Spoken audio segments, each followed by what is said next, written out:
This man's research has had a bombshell effect among doctors, scientists, and hundreds of thousands of ordinary people. Few people could have imagined that an ordinary doctor would be able to challenge one of the most terrible fears of mankind, the fear of death and the loss of loved ones.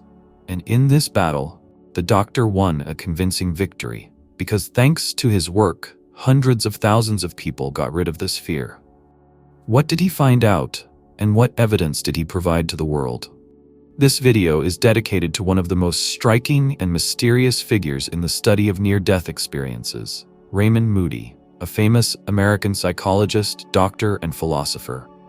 In his iconic book, Life After Life, he opens the veil over what happens after a person crosses the boundary of life and death. Here's what he told in his book. From the very beginning of my research on the afterlife, I listened with interest to the stories of people who had near-death experiences. Some of them were atheists, while others were true believers. But whoever they were before, after suffering a clinical death, they had something in common. A calm understanding that yes, God exists, and death is just an exit to another dimension of life. But who is this mysterious man? Raymond was born in 1944 in the small town of Porterdale, Georgia. His father was a surgeon at a local hospital. The family was considered Catholic, but rarely attended church without forcing the children to do so. The head of the family considered himself an agnostic and never claimed that there was a God. The future writer spent his childhood and youth in such an atmosphere free from religious dogmas. After graduating from high school, Raymond enrolled at the University of Virginia, where he received his PhD in philosophy and psychology. It was during his studies that Moody first became interested in near-death experiences. He was prompted to investigate this issue on his own by a meeting with George Ritchie, a professor of psychiatry. The students liked his lectures very much. One day, Dr. Ritchie told me about what happened to himself. He suffered clinical death twice, with an interval of 10 minutes. George told absolutely fantastic things about what was happening to him at that time. With his usual humor, he claimed that this experience sometimes gave him a direct connection with God. It was after this lecture that Moody began to collect and systematize such cases. And thanks to what he found out, thousands of people stopped being afraid of death. In 1991, Moody experienced clinical death firsthand during a suicide attempt. This tragic event was triggered by an undiagnosed thyroid condition that had severely affected his nervous system. His near-death visions, detailed in his book The Paranormal, offer profound insight into his journey beyond life. Moody recalls witnessing his own resuscitation from above, feeling an overwhelming sense of peace, and traveling through a tunnel of light. From this experience, the psychiatrist concluded that physical death is merely a doorway into the unknown. Beyond near-death experiences, Moody delves into other facets of the afterlife, such as past life memories, soul transmigration, and encounters in the otherworldly realm. Let's explore these topics further. Moody believes that regression therapy, or the recall of past lives under hypnosis, can be therapeutic for mental health patients. He asserts that hypnosis can reveal connections between present struggles and past life actions. Having undergone multiple hypnotic regressions himself, Moody is convinced he is now living his 10th life. According to him, guided questions from a skilled hypnotherapist can help individuals reassess their past experiences. This method, he claims, is highly effective in alleviating phobias, anxiety, insomnia, and intrusive thoughts, offering profound healing and self-discovery. Reincarnation, the belief in the soul's rebirth in a new body after death, forms the cornerstone of many religious and philosophical traditions. Dr. Raymond Moody suggests that studying reincarnation phenomena could unlock the mysteries of death's enigmatic realm. Through personal interviews with patients who experienced clinical death, he documented vivid recollections of past incarnations, preserved in archival records. In nearly every near-death account, people describe encounters in the afterlife. Many report meeting departed relatives or friends. Followers of different faiths often recount conversations with the supreme figure of their religion. Others recall encounters with luminous higher beings, referred to by names like teacher, mentor, or master. Regardless of the name, one truth emerges. These beings impart wisdom that inspires survivors to reevaluate their lives and dedicate their remaining days to positivity and good deeds. Dr. Raymond Moody has devoted his career to understanding and easing the pain of those grieving the loss of loved ones. Drawing inspiration from the ancient Greek psychomanteums, chambers used for communicating with the dead, he proposed a similar method for processing grief. Sitting alone in a dimly lit room can help mourners confront and accept their loss, facilitating emotional healing and the ability to move forward. Moody also coined the term shared death experience. He was the first to document the accounts of people present at the moment of a loved one's passing. Some witnesses reported seeing spirits of long-departed souls arriving to guide the newly deceased. Others described watching life events play out alongside the dying person.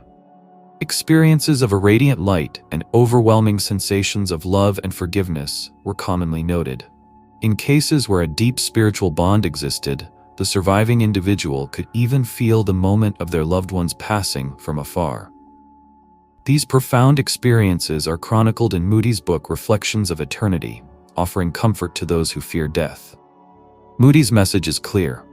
We will all be met with love at the threshold of a new life, and he strives to share this hope with his readers. Now, I want to talk about those cases of out-of-body travel that have caused unprecedented resonance in society and the world.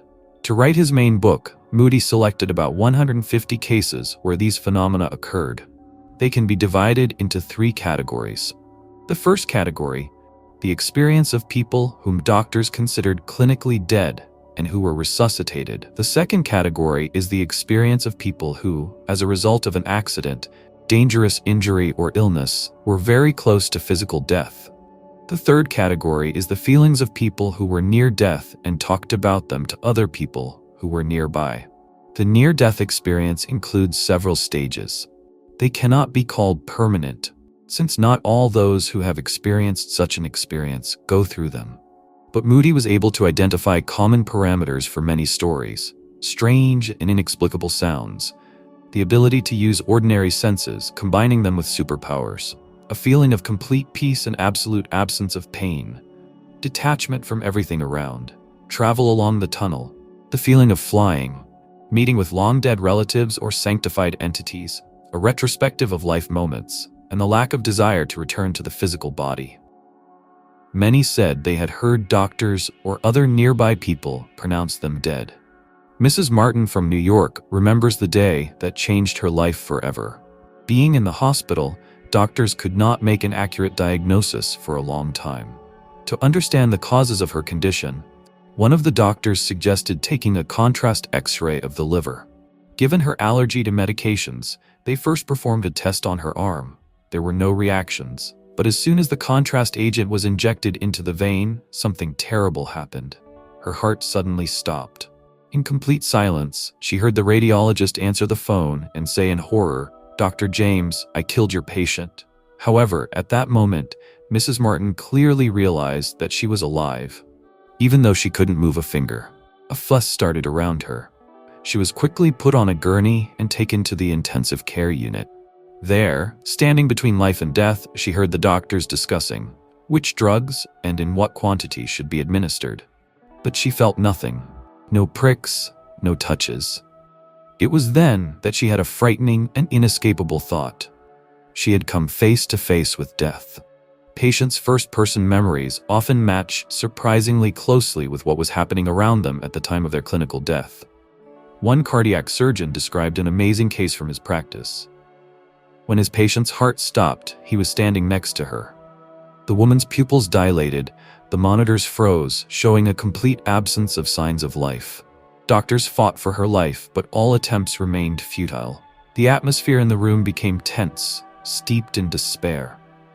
Finally, the surgeon turned to the intensive care unit and uttered a heavy phrase.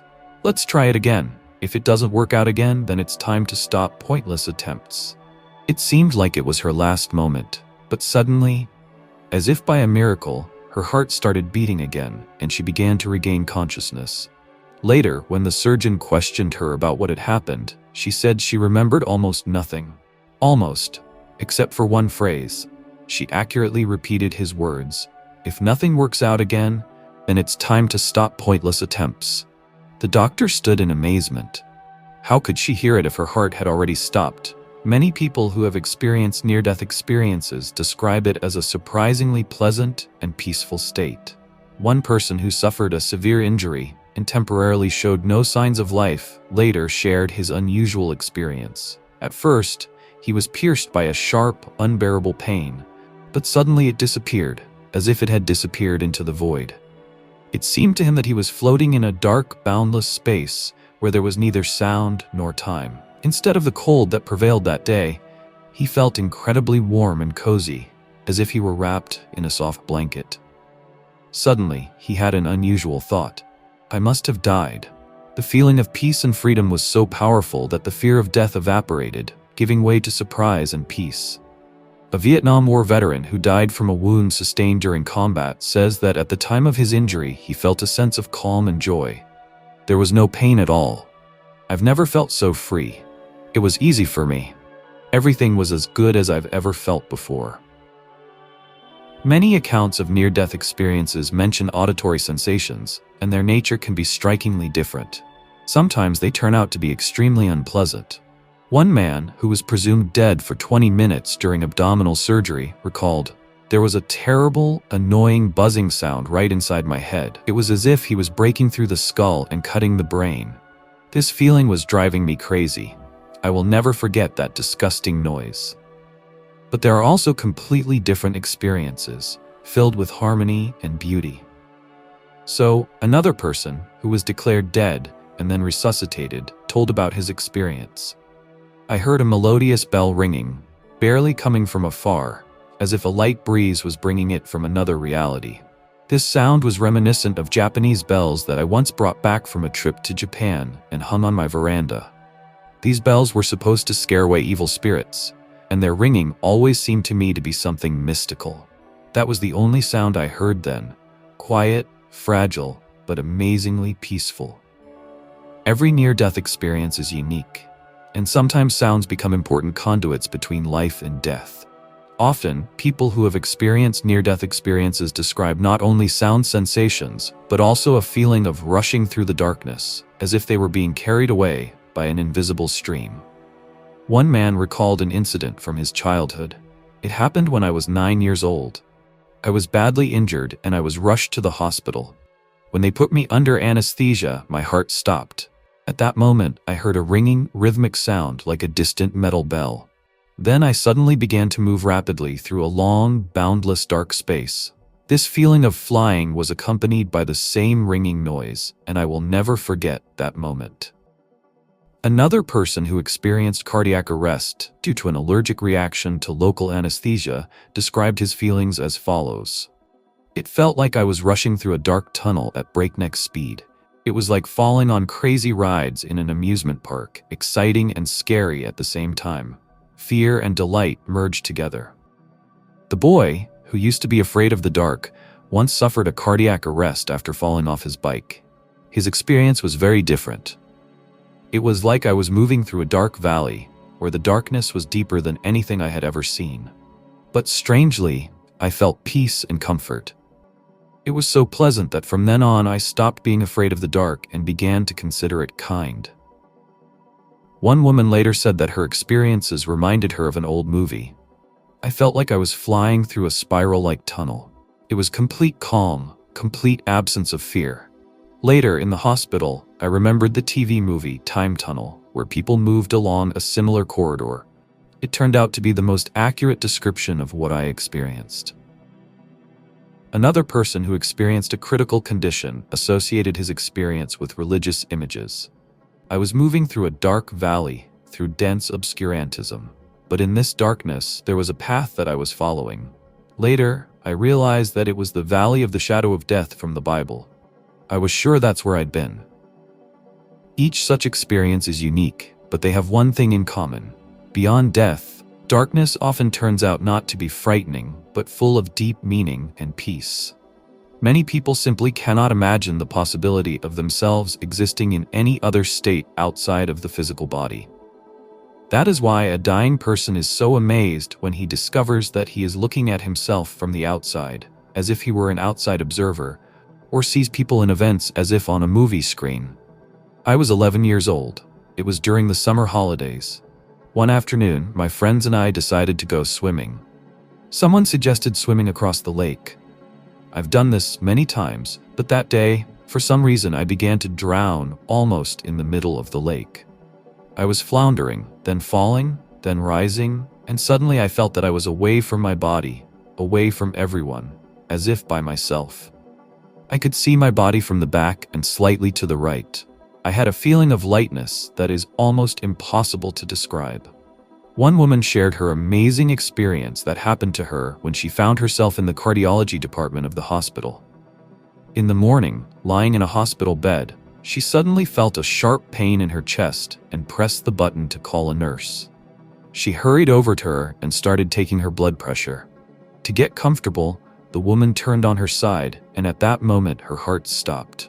It all happened instantly. She heard the nurse's desperate cry, and at the same moment felt herself being torn away from her own body. Her consciousness seemed to rise higher and higher until she hovered near the ceiling. From there, she could clearly see everything that was happening below.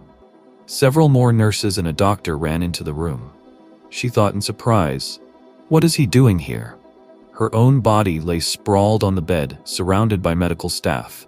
The panicked nurse shouted, "Oh my God, she passed away." Another nurse started performing artificial respiration. The woman saw every detail from above. Her attention was especially drawn to the hair of one of the nurses. For some reason, this particular moment was etched into her memory forever. The doctors brought in a defibrillator and prepared to start the heart. As the electric shock passed through her body, she heard the crunching and creaking of her bones. She found the sound terribly unpleasant. But what surprised her the most was that everything that was happening seemed completely detached, devoid of fear or pain. The doctors continued to massage her heart, rubbed her arms and legs, but the woman herself thought, "Why are they so worried? I feel so good right now." This state of peace and lightness, separated from physical pain and anxiety, seemed incredible to her. Near-death experiences have an indelible impact on those who have experienced them, especially for those who didn't believe in life after death before. These people, having crossed this border, change forever. The common thought that everyone has is that death no longer causes them fear. One man recalled his experience at the age of 10. From that moment on, his conviction was firm. Life does not end with death. This knowledge became an integral part of his existence, and from then on he was no longer afraid of death. He watched as many around him were experiencing fear of the inevitable end, and when he heard their doubts about life after death, he only smiled inwardly. He always told himself, "When you die, you'll see."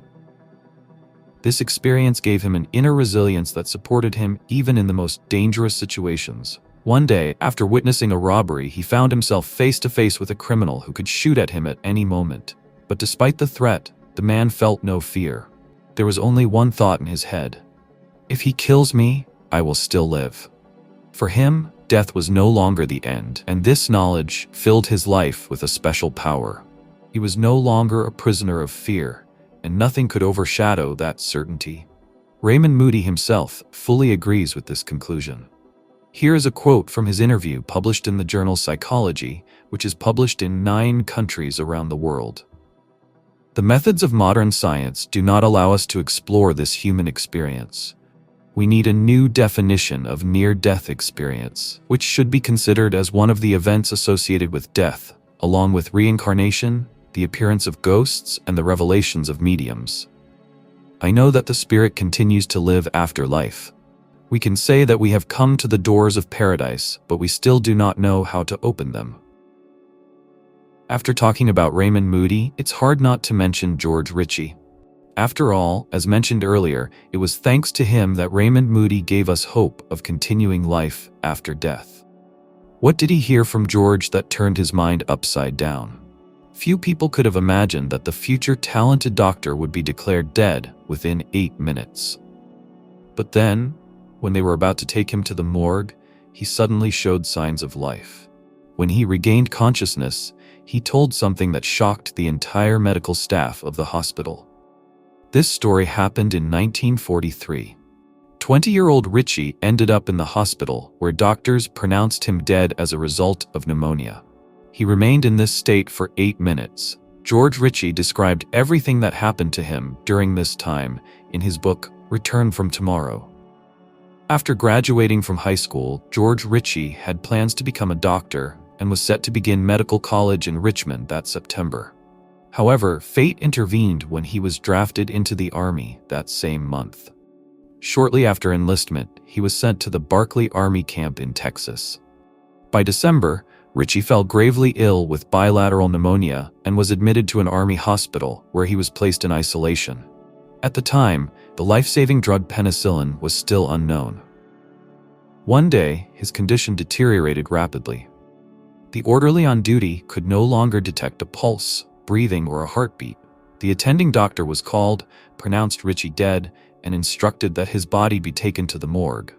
8 minutes later, as the orderly returned with a gurney, he noticed something strange.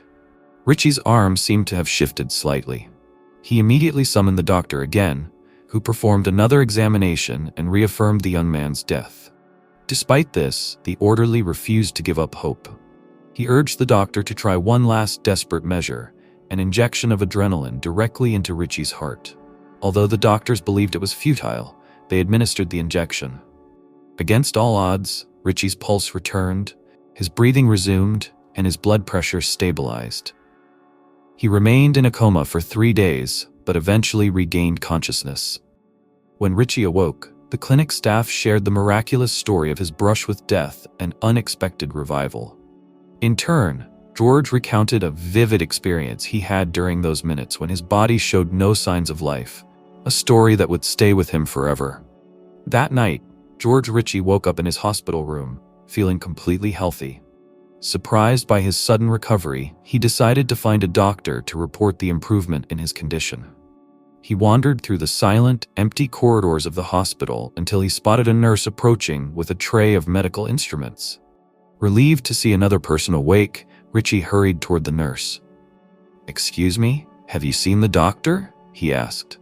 To his shock, the nurse didn't acknowledge him or even seem to notice his presence. The medic continued walking straight toward him. Just before they collided, Ritchie shouted to get the nurse's attention and jumped aside.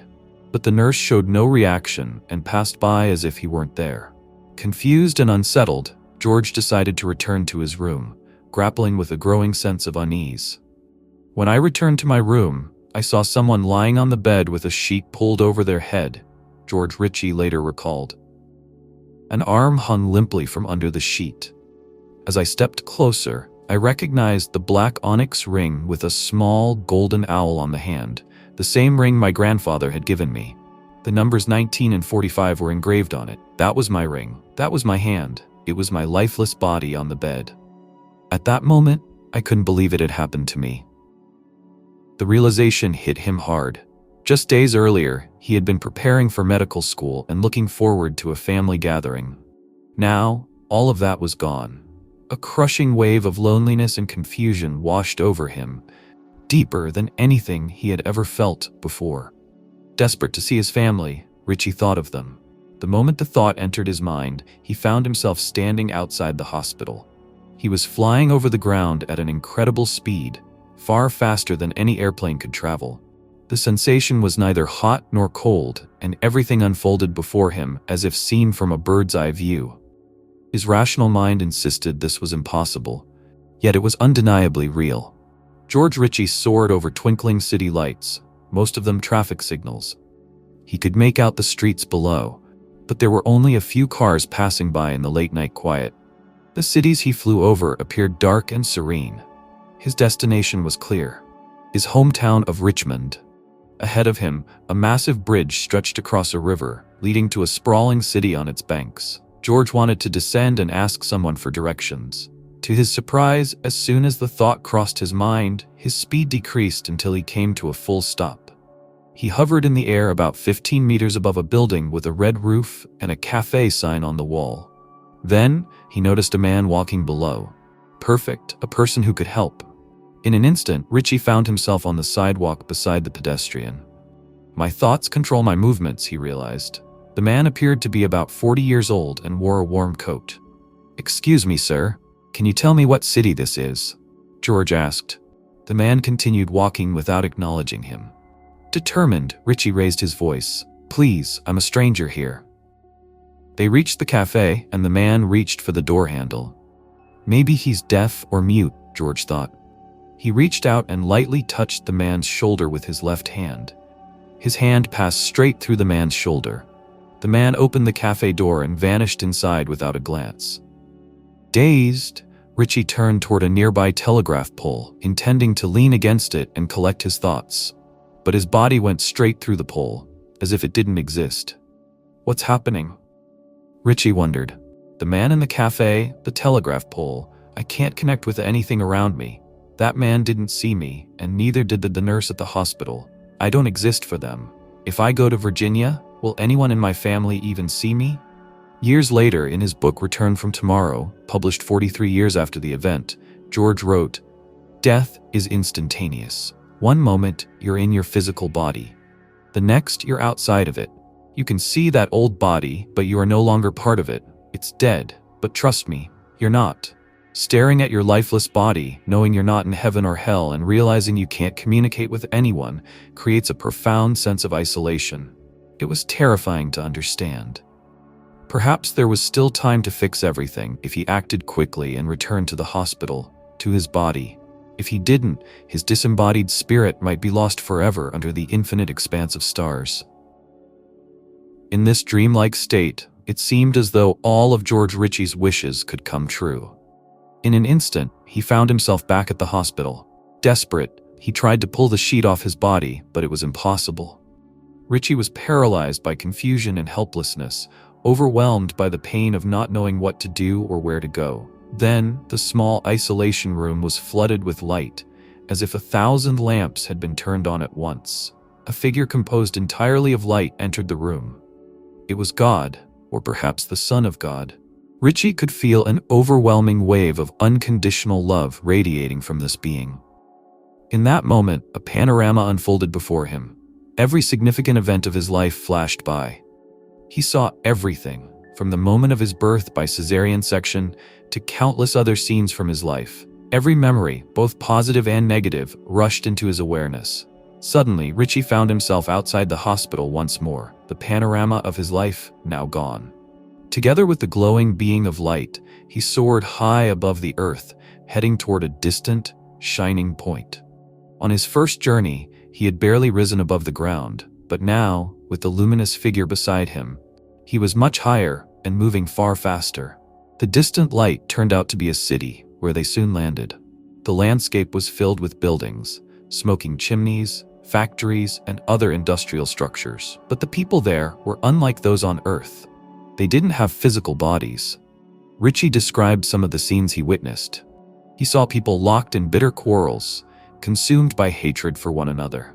Their arguments often escalated into violent fights, though the translucent figures couldn't inflict any real harm. Despite the lack of physical impact, the rage was evident in the faces of the combatants. Those who weren't involved in the arguments stood indifferent, unaffected by the turmoil around them. Ritchie later referred to this place as hell, believing it to be a realm inhabited by the most tormented souls. After witnessing these scenes, Ritchie and the glowing being ascended once more, continuing their journey toward a new horizon. The quality of the light around them shifted. "I began to sense a new level of existence," Ritchie recalled. Towering buildings loomed over a peaceful, sunny park. It felt as though we had crossed into an entirely different dimension, a higher state of being. The peace was palpable.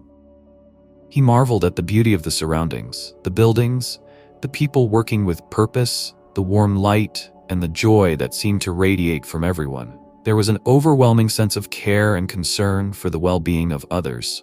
Suddenly, the scene shifted again, and Ritchie found himself in a lab, surrounded by strange, unfamiliar devices. They baffled him. He couldn't understand how they worked. It wasn't until 10 years after his near-death experience, when he saw a picture of an atomic reactor in a scientific journal, that he realized what he had witnessed. The The design in the photo was exactly the same as the one he had seen during his otherworldly journey in 1943. When I left the engineering laboratory, a dark corridor opened up to me, flying through which I could see various events awaiting humanity in the future. I have witnessed a great many natural disasters and catastrophes. I've seen explosions like I've never seen before, and the world only found out about them in August of '45. After that, the glowing creature mentally made it clear to me that I should go back. In the next moment, George found himself staring at the familiar ring on his hand, this time with his normal vision. He was certain now that he had been returned to life with a purpose, to share the message that humanity had the power to transform their material world into a paradise, if only they chose to.